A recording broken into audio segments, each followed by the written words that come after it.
Zata. Truth. It began long before us. We who now live our perfect and dull, endless lives. It began long before these moon palaces and body markets hurling around our golden sun. It began long before our light coil thinkers, our radiation wars, our oil smoke. It began with us, the continuity and its twin, wanderlust. The need for unseen shores deep in our marrow. No judge, jester, queen, or king can escape this old blood. We are nomads, eternal. And when no ocean, mountain, or sky could contain us, our gaze hungered starward. Afar, they mocked us with their brittle light, winking and jeering like dangling iotons, forever out of reach, illuminating the truth. Immortal as we are, we die with the sun. That's where I come in.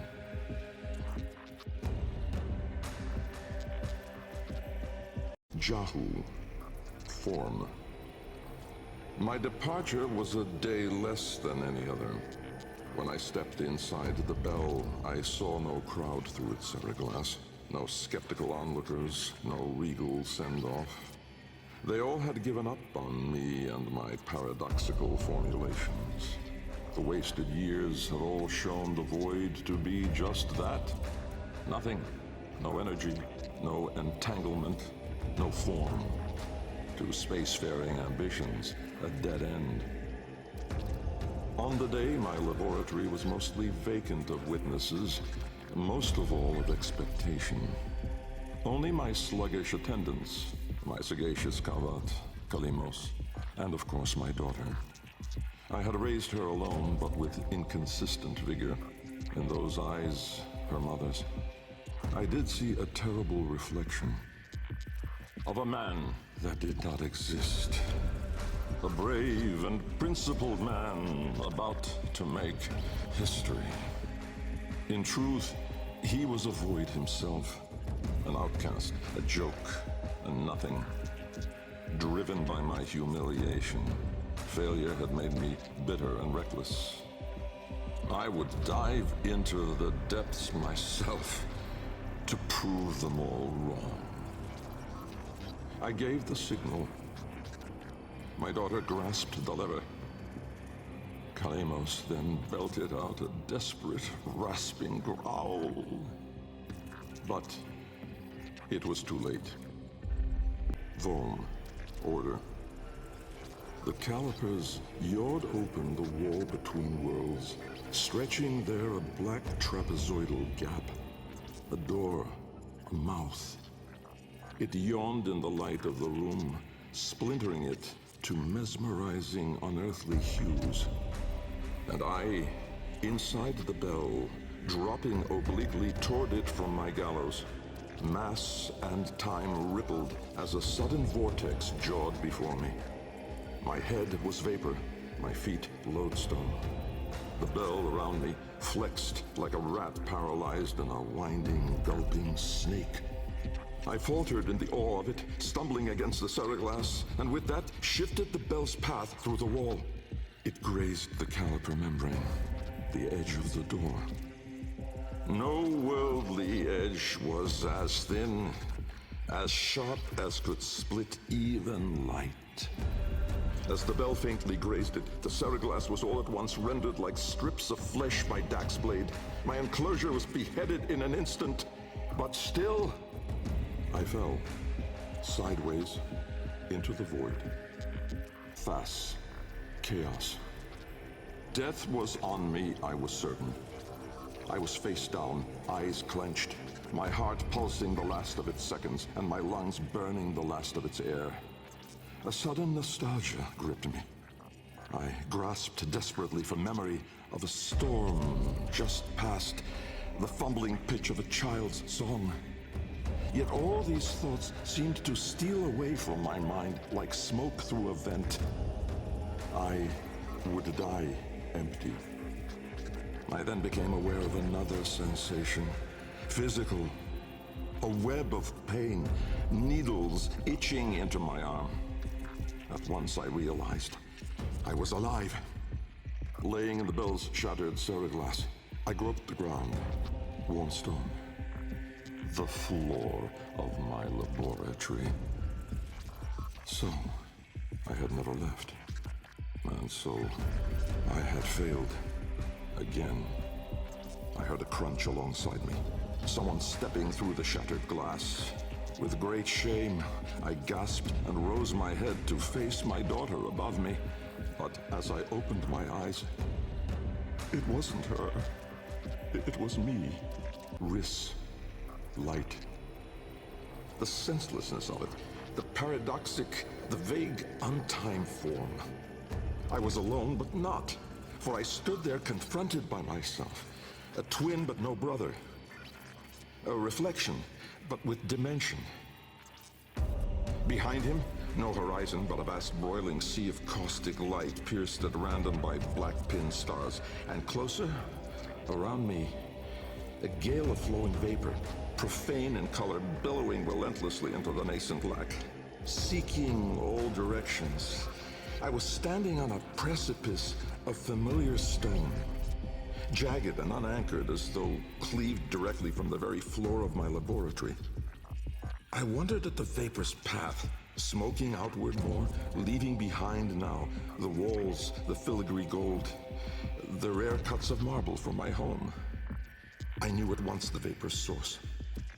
I turned away, back toward the wall, the trapezoid I had yawed into it. Vapor erupted inward at the gap, but not just from there. For as I rolled my eyes back, I saw the same. A great steam of scintillation smoking out from my skull. Dumb in awe, I faced toward my chimerical twin. He spoke. Kra, time. An old name, unspoken in the centuries since my mother reared me. A soft hiss, soothing as a viper's gaze. Little Bengal. The other me reached out, offering his hand, gliding toward me without moving, as though the distance between us was now collapsing. A confusion, most euphoric, filled my mind. With the shred of wit that remained, I decided that I should run for my life.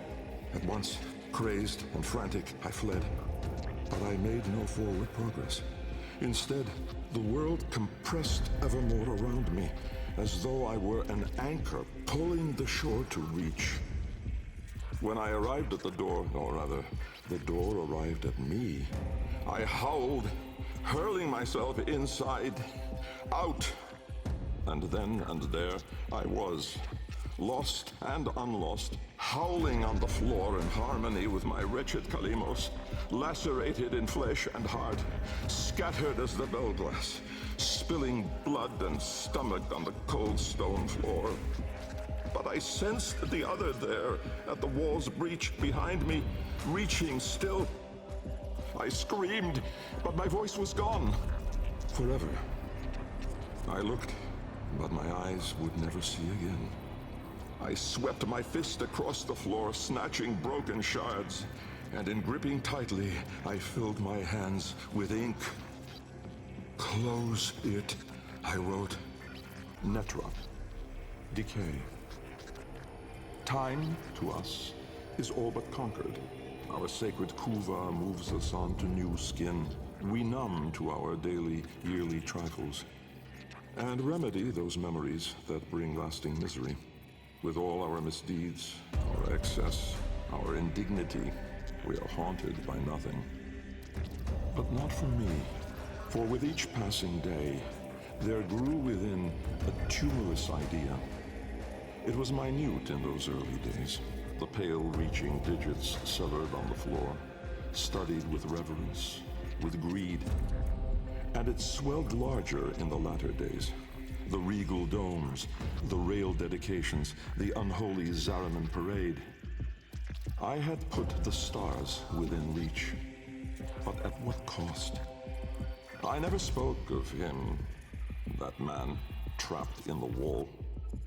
And while there have been countless souls who have followed me through with their light skippers and field wave skins and very-eyed instruments, not a single one ever saw him. Me. And so it is that I will not take the Kuva now, or ever again. This is the last skin I'm in. Because of this idea, that I cannot be sure that in all that smoked commotion, in all that panic and fear, in that bending light and blinding dark, was it I who escaped? Or the other? Loke, void. From brooding gulfs are we beheld by that which bears no name. Its heralds are the stars it fells, the sky and earth aflame. Corporeal laws are unwrit as suns and love retreat. To cosmic madness, laws submit, though stalwart minds entreat. In luminous space, blackened stars they gaze, accuse, deny. Roiling, moaning, this realm of ours in madness lost shall die. Carrion hordes trill their profane accord with eldritch plans. To cosmic forms from tangent planes, we end as we began.